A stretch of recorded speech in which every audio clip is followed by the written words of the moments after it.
আছে দুইজন মহিলা ছিল, সতী মহিলা। দুই সতীনের দুইটা ছেলে সন্তান ছিল। বড় সতী কি করত, তার ছোট শরীরের সন্তানকে খুলে নিয়ে সব সময় পাড়ার মহল্লায় হাঁটা চলাফেরা করে বেড়াইতো, আর নিজের ছেলেকে নিয়ে হাঁটা চলাফেরা করত।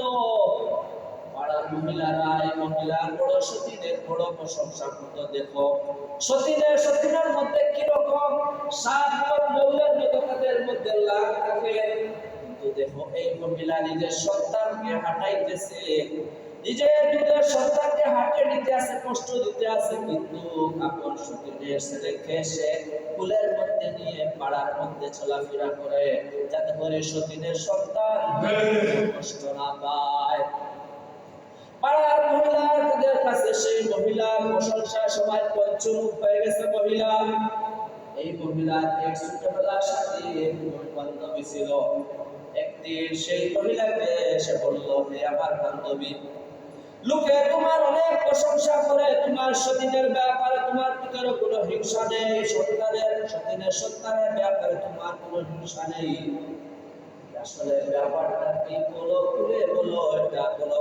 বললো যে তো মহিলা আরো তো অনেক সতীন ফল আছে, এরকম তারা এরকম করে না। সেই বান্ধবী সতীন বলিল যে, হে আমার বান্ধবী, এর মধ্যে একটা গোপন রহস্য আছে, তুমি বুঝতে পারবে না। গোপন রহস্য আছে, বুঝতে পারবে না। এত ভালো এত উপকারের মধ্যে গোপন রহস্য। আজকে ইহুদি খ্রিস্টানরা মুসলমানের উপকারের বাহানায় মুসলমানদেরকে সুদের লেনদেনের মাধ্যমে মুসলমানদের খ্রিস্টান বানাইতেছে, ইহুদি বানাইতেছে।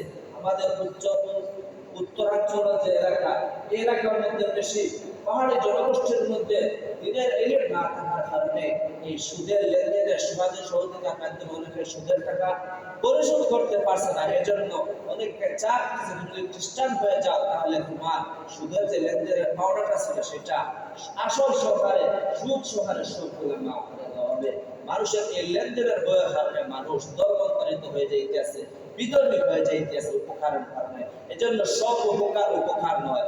সেই দিমাতার আদর, সেই সতীনের আদর, সতীনের সন্তান পায়, এর মধ্যে আসল রহস্য হলো সেই সতীন বান্ধবী মহিলা তার ছোটবেলার বান্ধবী বলল, হে আমার বান্ধবী, যেহেতু তুমি আমার ছোটবেলার বান্ধবী, তোমার মতো আমার অন্তরঙ্গ আর কোনো বান্ধবী মহিলার মধ্যে নাই, তোমাকে বলতে আমার কোনো অসুবিধা নেই। শুনো, এর মধ্যে গোপন রহস্যটা হলো আমার সতীনের সন্তানকে আমার কুলের মধ্যে নেই, আর আমার সন্তানকে মহল্লার মধ্যে হাতে ধরে তাকে নিয়ে হাঁটা চলাফেরা করাই, যাতে কারণে করাই আমার সন্তান চলাফেরার কারণে যদি কিছু কষ্ট হয়, পরিশ্রমের মাধ্যমে তার হাত পাটা একটু শক্ত হবে, সে যাতে করে পরিশ্রম করে তার জীবনটা চালাতে পারে। আর আমার সতীনের সন্তানকে আমার কুলের মধ্যে রাখছে, যাতে করে তার হাত পাটা শক্ত না হয়, যাতে সে হাত বুড়া হয়ে যায়, অভ্যাস হয়ে যায়, হাঁটা চলাফেরা করতে না পারে। এই উপকারের বাহানা দিয়ে গোপন রহস্যটা হলো তার জীবনটা নিঃসঙ্গ করার জন্য, আমার সন্তানের জীবনটা উজ্জ্বল করার জন্য সন্তানকে কষ্ট দিতেছি। আমার সতীনের সন্তানকে উপকারের বাহানায় আসলে তাকে উপকার করতেছি না, তাকে ধ্বংস করতেছি।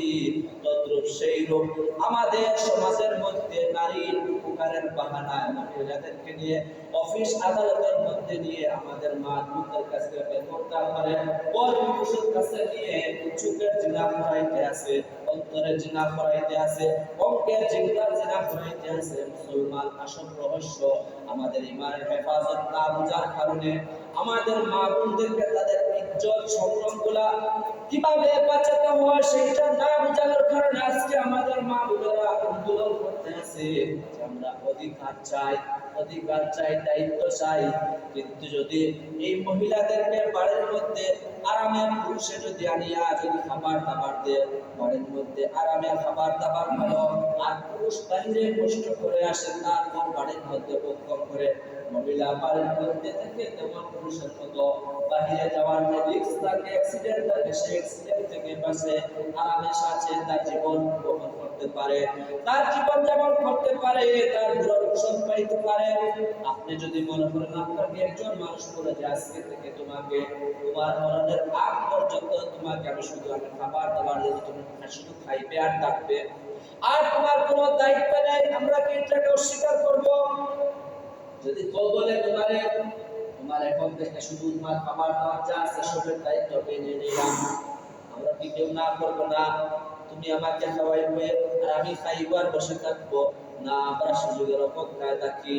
তদ্রূপ আমাদের মহিলাদেরকেও এত সুযোগ দেওয়ার পরে, অধিকার দেওয়ার পরে আমরা দিন বোঝানো না করানোর কারণে মহিলারা মনে করতেছে আমাদেরকে ঘরের ভিতরে রেখে, কোঠার ভিতরে রেখে আমাদেরকে জেলখানার মধ্যে আবদ্ধ করা হয়েছে। কিন্তু যে এই পর্দার ভিতরে মহিলাদের যে সঠিক ধরে হেফাজত হয়, জীবন নিরাপত্তার মধ্যে থাকে, সেই বিষয়টা আমাদের না জানার কারণে আমাদের পারিবারিক জীবন হোক, রাষ্ট্রীয় জীবন হোক, সামাজিক জীবন হোক, আমাদের ধ্বংস হয়ে যেতে আছে। এজন্য পুরুষদেরকে আল্লাহ তাআলা শক্তি সামর্থ্য দিয়েছেন। الرجال قوامون على النساء